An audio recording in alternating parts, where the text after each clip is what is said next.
interpretar informações, fatos ou opiniões em defesa de um ponto de vista. Resumindo, é a competência que avaliará o seu talento em argumentar. O quanto você consegue mobilizar as suas ideias de tal maneira que quem estiver do outro lado do papel se convença de que você tem propriedade, qualidade e destreza na arte da argumentação. E eu vou batendo de ponto a ponto. Quando o Enem diz selecionar, o Enem está falando o seguinte: o que eu selecionarei como um argumento? Aquilo que eu escolho para defender faz sentido, é um bom argumento?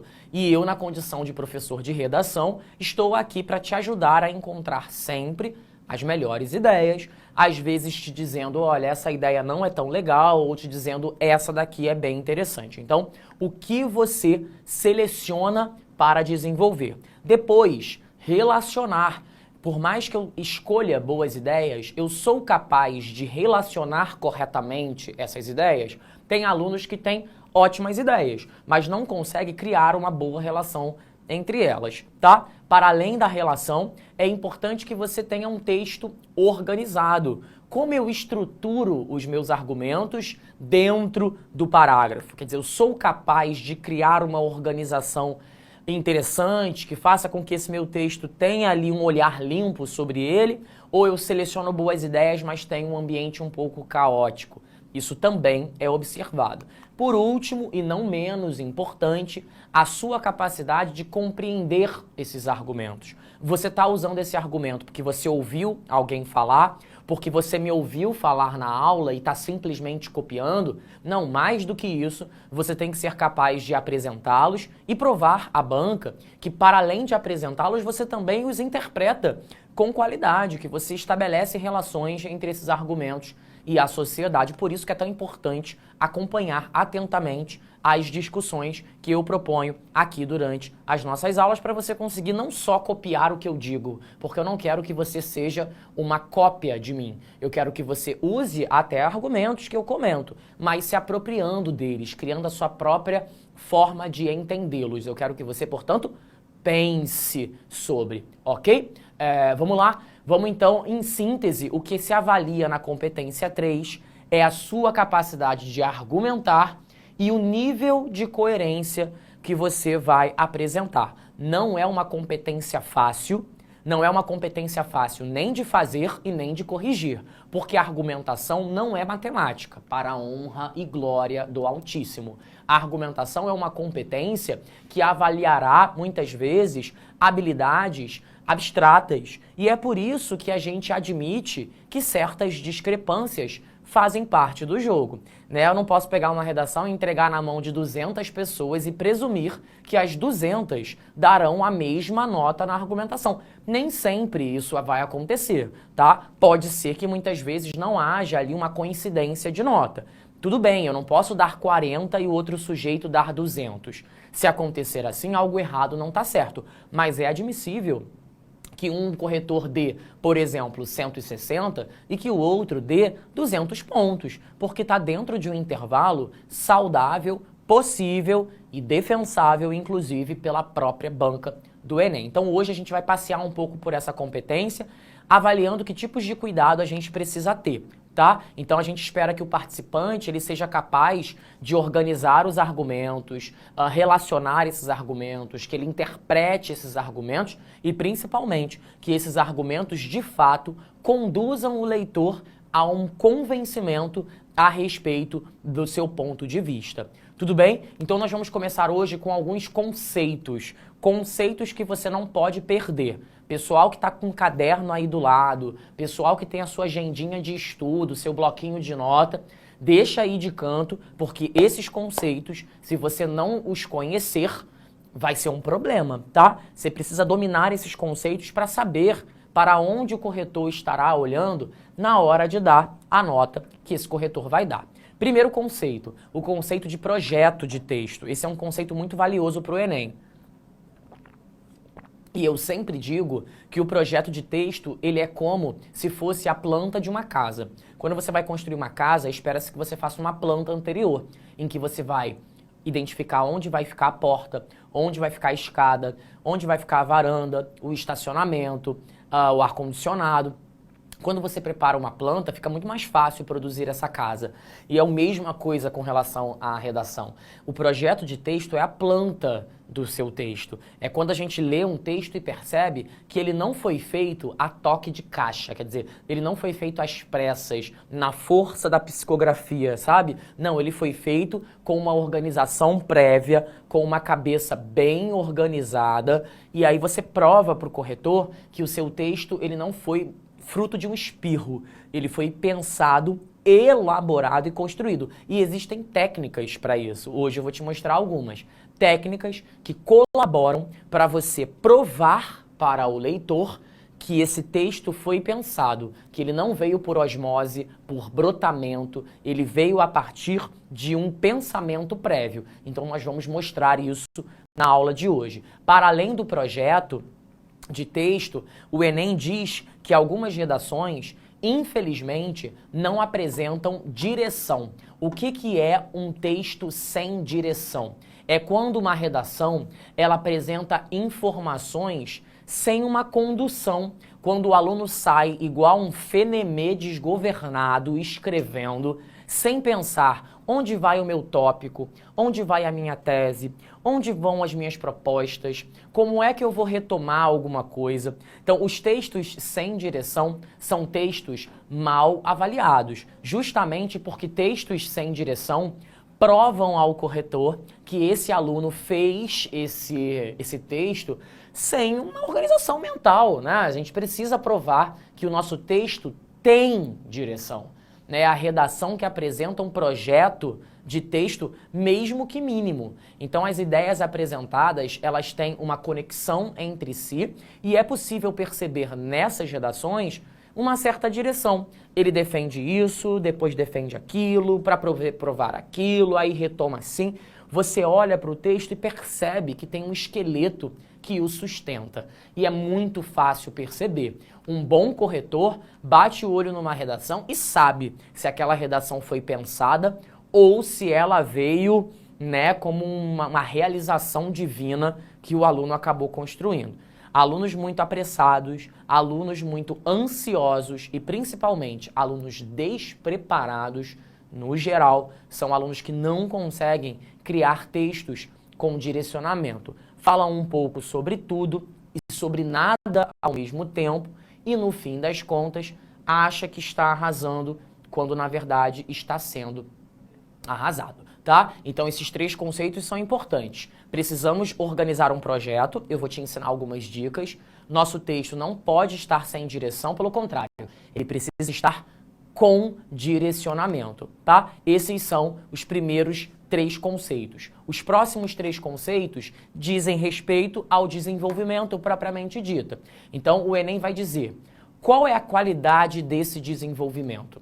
O aluno fundamenta seus argumentos, explica, faz relações pertinentes entre as informações, quer dizer, esses argumentos, ele exemplifica, ele pondera, ele esmiuça, ou ele fica muitas vezes ali sobrevoando, né? É uma redação que não é rica em detalhes, uma redação que muitas vezes se atém a dizer apenas o básico sobre o que se quer falar. E quando é que o aluno fala apenas o básico? Quando ele não conhece, né? Quando ele não discute, quando ele não lê, quando ele não pondera. Você só consegue desenvolver bem uma redação quando você treina, e treina, e treina, e lê, discute, e fala, conversa. E é por isso que eu amo dar aula de redação, porque eu amo falar, como vocês percebem, né? Não tem um respiro só para beber água. Então eu gosto de trabalhar com a comunicação, eu sou curioso, eu gosto de saber sobre os assuntos. Você também precisa ser um pouco curioso em véspera de Enem. Ah, professor, mas eu não gosto de ler, eu não gosto de ouvir, eu não gosto de debater. Então, querido, vai ter que acender uma vela e rezar, porque para escrever redação, você tem que ir em busca da informação, tem que gostar do debate, tem que estar inteirado e, principalmente, tem que estar curioso a respeito de tudo que está acontecendo. Do contrário, só na base da fé, tá? E redação com fé eu nunca vi. Número 5. quando o aluno comete contradições graves. Isso aqui, infelizmente, é um motivo de desconto, assim, profundo na competência 3. O que é uma contradição grave? Acho que o nome fala por si só.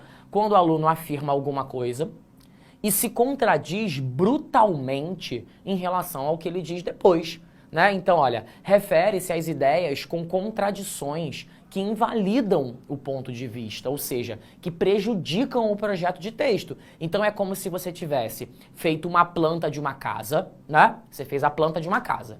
Aí tinha a porta do lado esquerdo, a janela do lado direito, sei lá, um espaço para colocar uma escada.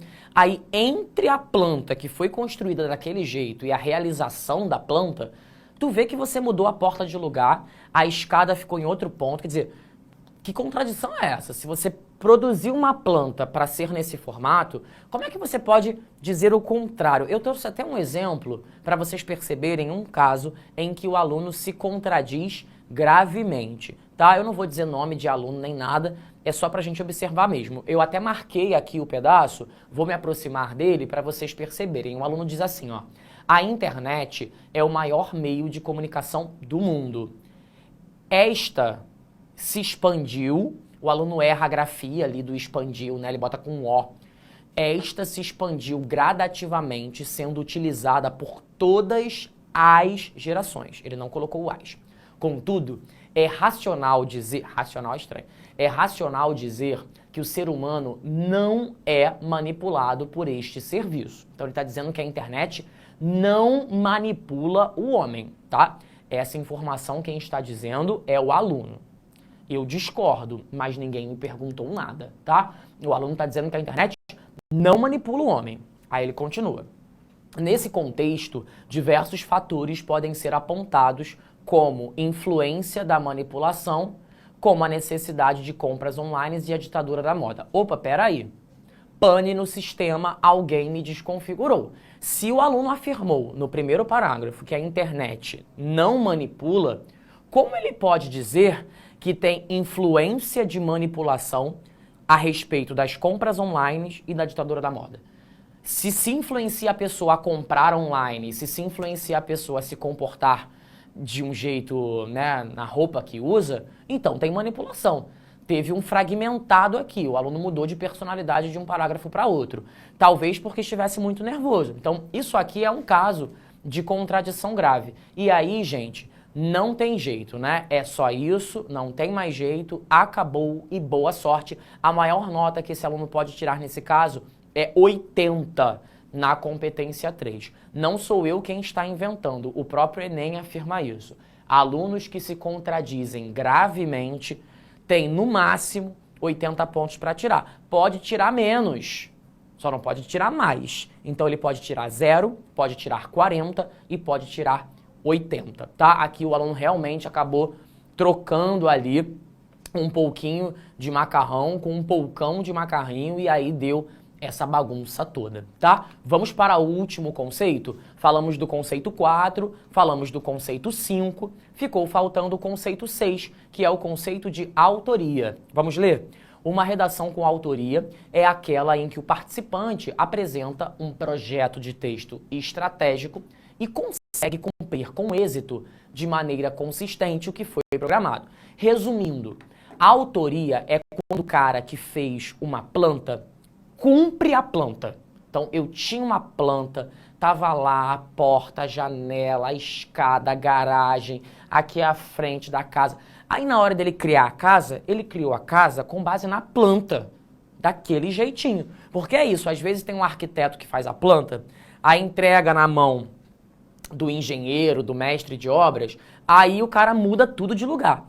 Mas às vezes não, às vezes o engenheiro e os pedreiros vão lá e fazem direitinho a coisa. Quando você cumpre a planta, significa que você logrou êxito, né? Que você foi arrasante e não esteve arrasado, tá? Então, a autoria é quando o aluno prova que conseguiu cumprir a planta que ele pretendia construir lá na gênese do seu texto. Vamos, então, dar no seguimento. Eu vou colocar aqui só para você entender, ó. Quem tira 0 nessa competência, que não será o nosso caso, pelo amor de Deus, é o aluno que tangencia o tema, ou que faz um texto sem direção, né? Uma jamanta desgovernada lá. No nível 40 é o aluno que é tangente ao tema, ou o que faz até uma abordagem completa, mas também não tem direção.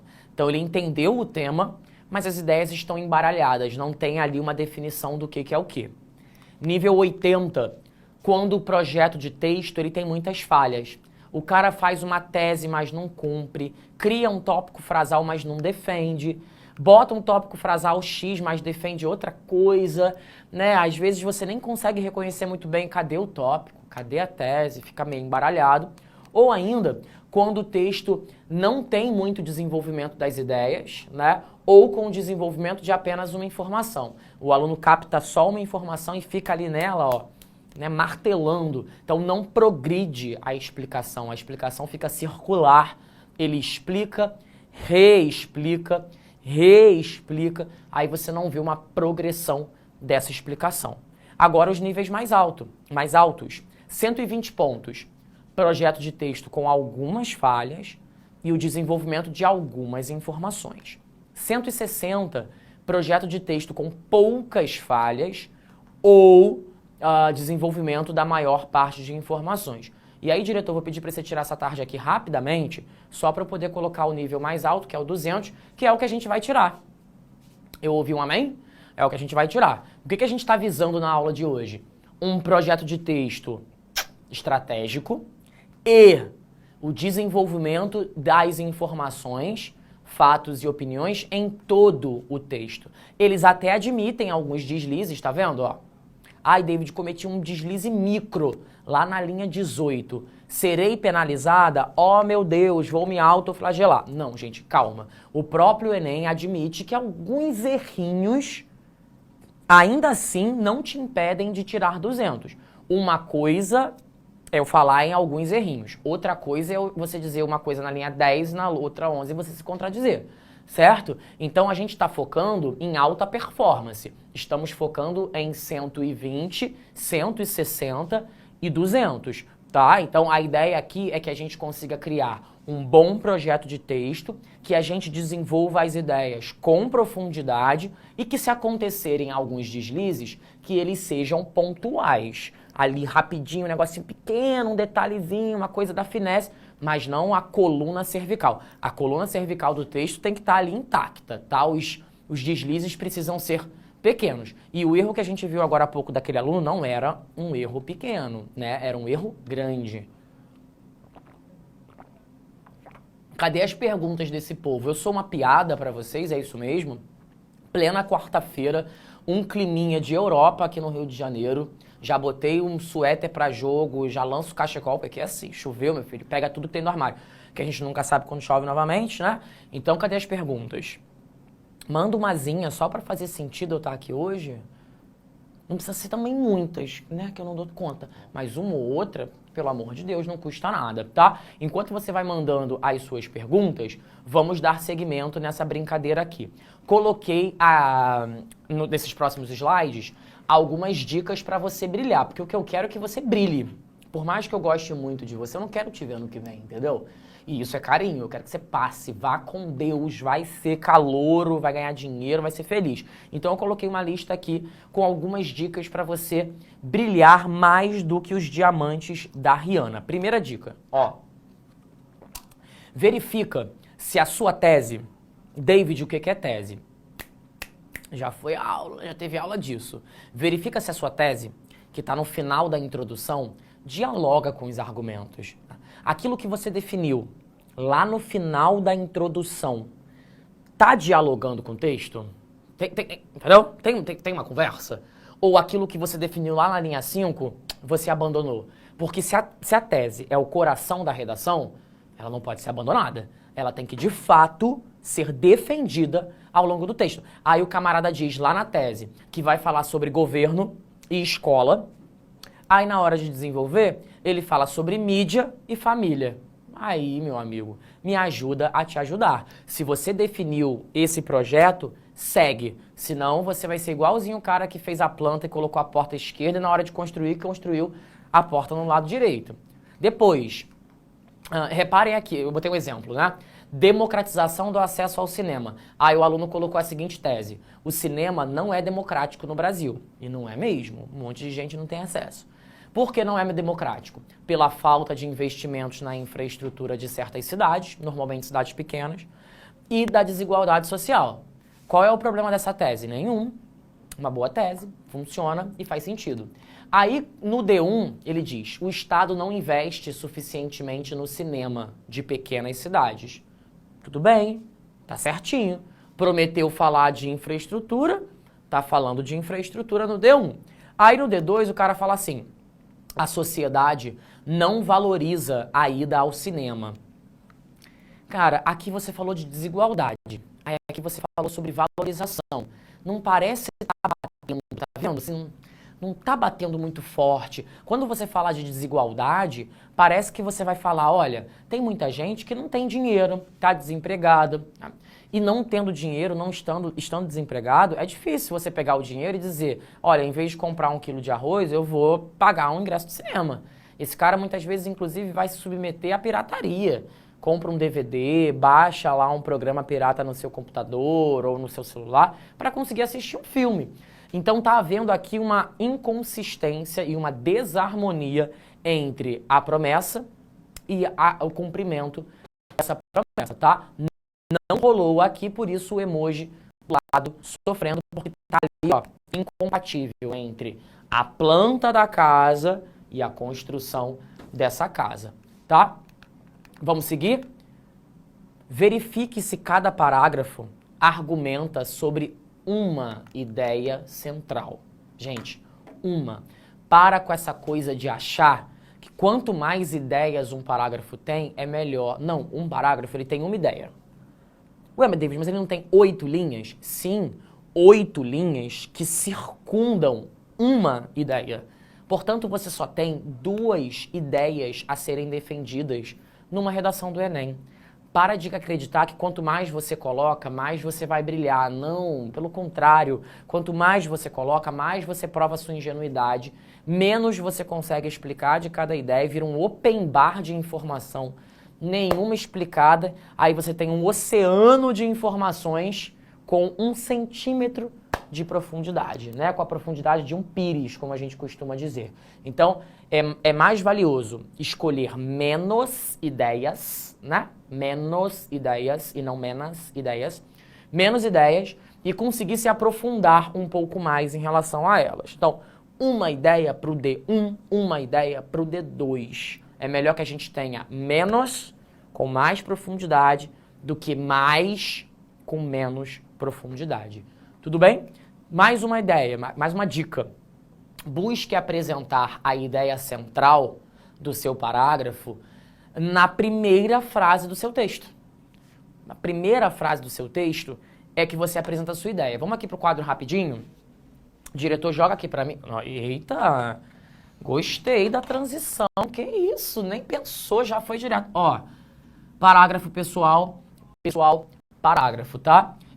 Não. Tá longe de ser a melhor forma geométrica que você já viu, mas enfim, ninguém perguntou nada também, né? Olha, é interessante que quando você fizer um parágrafo de desenvolvimento, ó, que a ideia central, popularmente conhecida como TF ou tópico frasal, esteja logo no início desse parágrafo, tá? Logo aqui, ó.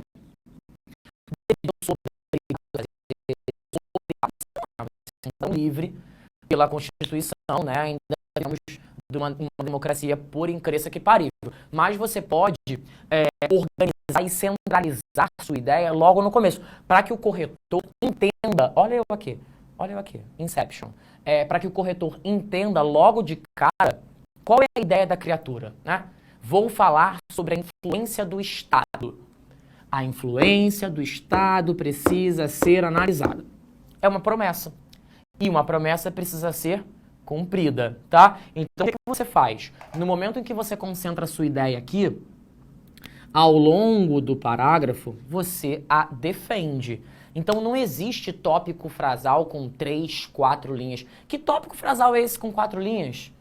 Criatura, é tópico frasal. Se tiver 4 linhas, que tópico é esse? Que negócio é esse? Que coisa estranha é essa? Tá? 2 linhas, na pior das hipóteses, 2 linhas e meia. Mas o seu tópico frasal, ele tem apenas 2 linhas e já está mais do que suficiente. Então para com essa sanha e com essa ansiedade de querer se explicar demais no tópico frasal. O tópico frasal não é um momento de se explicar demais. O tópico frasal é um momento de você mencionar a ideia. Aí aqui você faz, vou botar só um D, tá? Aqui você defende.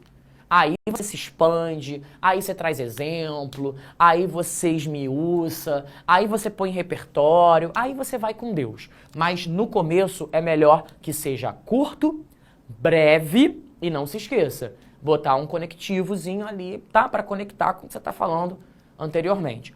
Vamos voltar para o slide. Aqui, ó, botei até frase curta, clara e com conectivo adequado. Quem ainda está patinando sem saber o que é tópico frasal, se você já é nosso aluno, pode consultar as aulas anteriores que estão na plataforma, porque a gente já falou sobre o que é tópico frasal em outras aulas, tá? Observe se o que você desenvolveu ao longo do parágrafo realmente condiz com a ideia anunciada. Vou voltar para o meu quadro aqui naquela transição mágica que o diretor fez.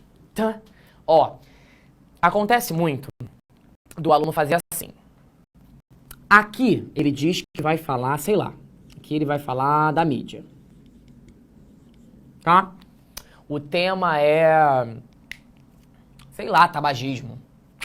E aí para falar de tabagismo, o aluno vai dizer que a mídia glamourizou o cigarro, criou ali uma impressão de que o cigarro é elegante, né?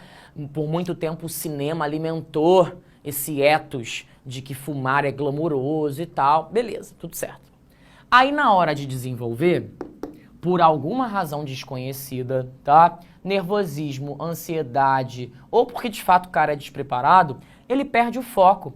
E aí na hora dele desenvolver, ele pega uma esquina do vale da sombra da morte e caminha, né? Nada temerei, nada temerei, nada temerei. Deveria temer, porque quando você pega essa esquina errada, você acaba provando que, enfim, deu errado, né? Se você prometeu falar sobre mídia, a influência da mídia em relação ao tabagismo, espera-se que você cumpra isso. Não pode ter desacerto entre essa cabeça e o corpo. Isso acontece demais, tá? Eu tô falando aqui na aula de hoje porque eu vejo isso acontecer o tempo todo. Fiz uma promessa aqui, mas na hora de desenvolver o aluno perdeu o foco. E o aluno perde o foco com muita facilidade. Tá escrevendo a redação, aí passou uma formiga no teto, aí ele vai acompanhando o trajeto da formiga. Quando ele vê, ai, vou comer um traquinas. Pronto, foi embora. Menino, ei, aqui ó, vamos escrever?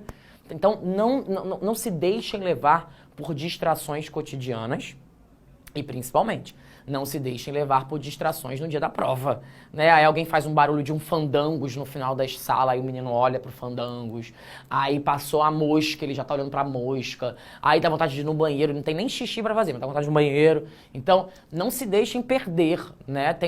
O nível de concentração fará absoluta diferença na hora de você construir um bom parágrafo, tá? Então, isso muitas vezes envolve uma preparação psicológica mesmo, né? Tá além do que esse rapazinho aqui pode fazer por você. Vamos voltar para lá? Cadê meu passador? Tá aqui. Ó, procure chegar ao máximo de detalhamento possível. Já falei isso aqui, claro. A melhor coisa a fazer é explicar com riqueza de detalhes a sua ideia. Quanto mais detalhista, melhor. Sabe aquela pessoa que vai contar uma fofoca e conta uma fofoca de um jeito super... Teve uma briga na sala de aula. O aluno adora briga em sala de aula. Teve uma briga em sala de aula. Aí tu vai e pergunta pra pessoa, ei, dá uma chegadinha aqui como quem não quer nada. Menino, quem brigou na sala hoje? O que você quer é a fofoca inteira, querido. Você não quer um pedaço da fofoca. Você não quer a fofoca aqui. Você quer a fofoca... Você quer o pré-sal da fofoca. Você quer o fundo dessa fofoca. Aí eu chego e digo pra você, menino, Maria e João discutiram lá não sei o que lá. Um brigou com o outro. Aí tu fica... não sei o que lá. Não, peraí, eu quero saber o detalhe da fofoca. Quem começou a briga? Foi Maria? Foi João? Mas quem tá certo? E quem não tá certo? A professora não viu? Deixaram a briga? Não botaram de castigo? Mas como é que é isso? Se você chega e diz Maria e João brigaram porque não sei o que lá, O máximo que você me contou foram os desenvolvidos na briga. Eu quero a fofoca completa. Eu quero a rádio corredor funcionando. Eu quero que você me diga, menino, Maria chegou de mau humor na sala hoje. Ih, não deu certo. João jogou uma bolinha de papel, aí acertou na cabeça dela. Quando ela virou, João já tava puto da vida também. Aí começou uma briga, a professora interferiu. E aí depois disso, minha filha, só a ladeira. Eu quero que você traga detalhes, eu quero que você se preocupe com a riqueza da fofoca. Agora, claro que na hora de escrever a redação não é uma fofoca, poderia ser, né? Mas não é. Eu quero que você seja detalhista, cuidadoso na forma como você cuida, como você conta. E quando a gente quer ouvir uma fofoca, tem gente que conta história muito boa, né? Nossa, adoro conversar com fulano, fulano vai contar uma história, conta bem, explica, compara e tal. Já esse outro fulano, enrolado, aí começa a contar fofoca, aí confunde, aí distorce, aí não sabe mais nada. Esse cara não é um bom fofoqueiro, né? Que mais? Verifique se cada parágrafo de desenvolvimento argumenta sobre apenas uma ideia. Já falamos sobre isso, né? Não argumentar sobre mais de uma ideia. Busca... isso aqui a gente já falou. Isso aqui já apareceu. E a última, gente, ó. Retomar a tese na primeira frase da conclusão a partir de uma paráfrase. Vou explicar isso melhor. Vou aqui para o quadro rapidinho. Já falei isso em algumas aulas, não é uma novidade, mas já que apareceu a oportunidade, falemos de novo. Vou fazer um quadradinho de introdução, quadradinho de D1, quadradinho... Ih, gente, tá falhando. Quadradinho de D2, quadradinho de conclusão, tá? Texto, pessoal, pessoal, texto. O diretor tem como tirar rapidinho essa tarja? Só para eu explicar esse negócio aqui pro pessoal. Bom, onde fica a tese na sua redação? A tese na sua redação fica aqui. É isso? Quando você for começar a sua conclusão, é legal, é bonito, é de bom tom, que você botou a tese aqui, certo? Você retome essa tese aqui, ó. Tá? De modo que você faça, aqui vou escrever, que você faça uma paráfrase, tá? Então você vai fazer uma tese aqui e uma paráfrase da tese aqui embaixo. David, eu não faço ideia do que seja uma paráfrase. Você faz paráfrase o tempo inteiro. É quando você diz a mesma coisa com outras palavras. E aqui, David, aqui é D1, né? E aqui é D2. Joia? Por que eu tenho que fazer isso? Porque isso colabora para a sensação de que você programou o seu texto. É como se você estivesse dizendo assim, ó. Vou encenar, tá? Personagem agora. Eu acho isso. Por causa disso, disso. Tá vendo por que eu acho isso? A gente faz isso numa briga o tempo todo. Olha, eu acho que não deve ser assim. Por causa disso, disso. Tá vendo por que eu disse o que eu disse? Viu que eu tinha razão, ó? Tá vendo? Tá vendo que fazia sentido? Aí você opina, explica.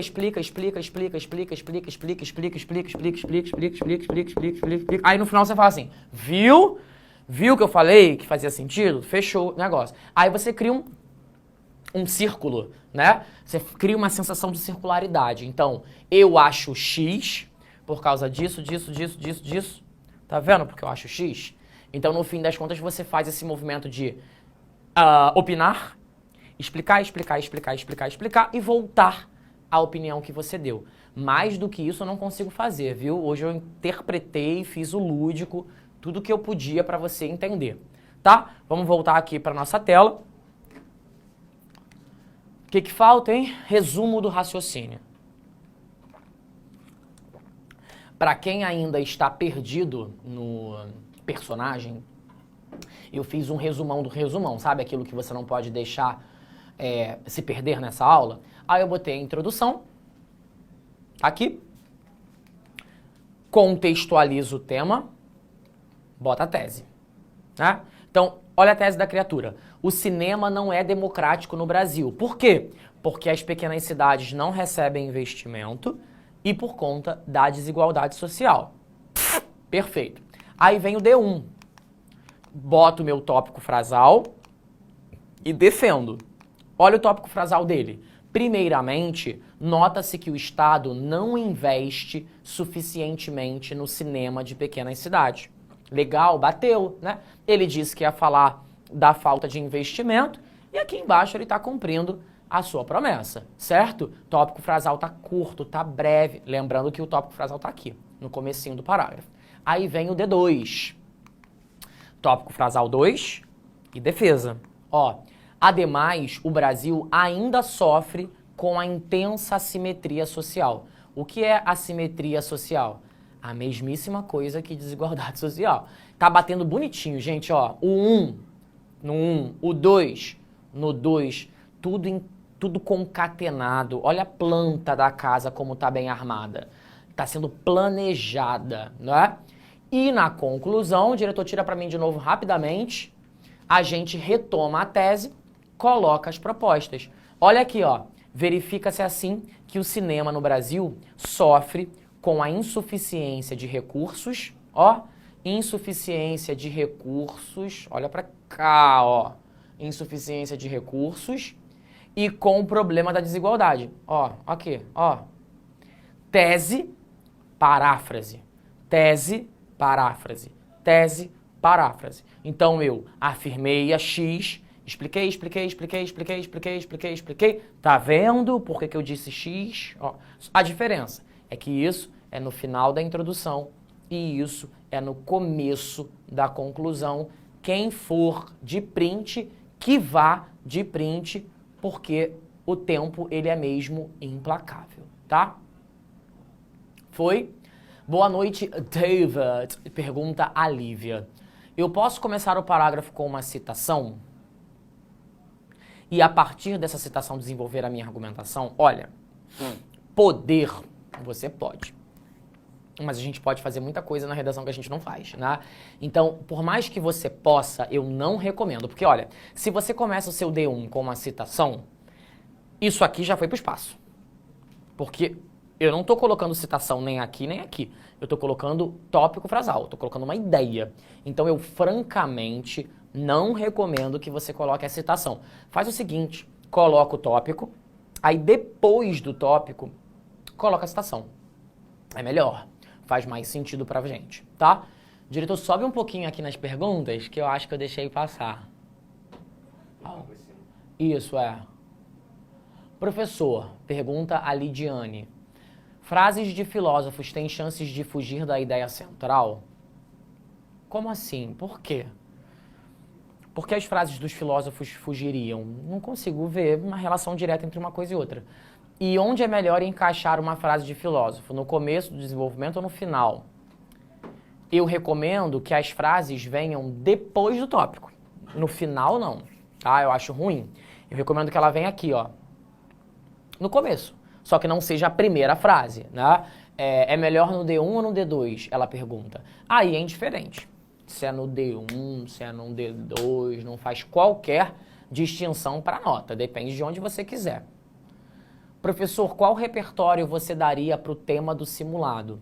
Mulher, qual foi o tema do simulado? Que eu não faço ideia.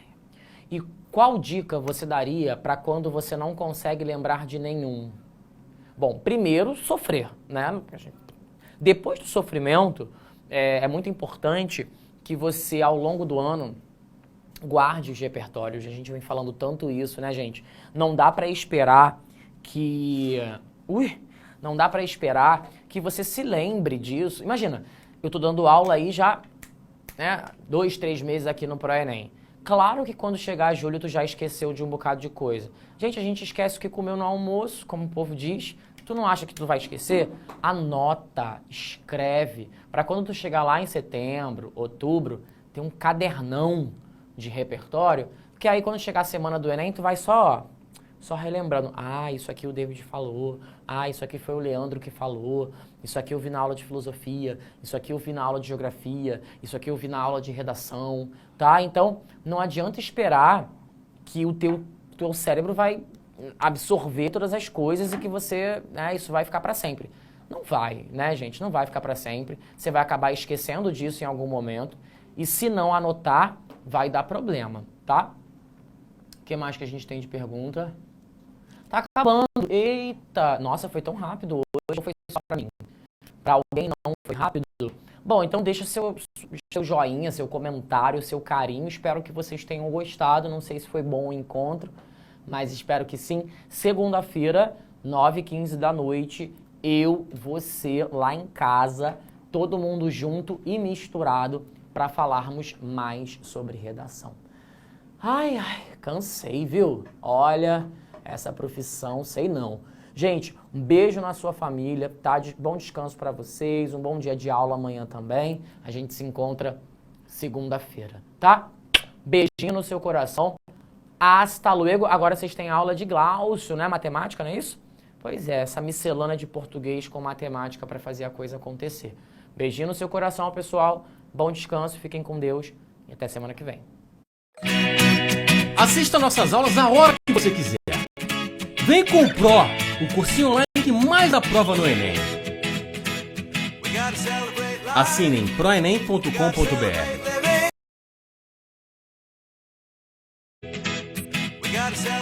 Assine em proenem.com.br.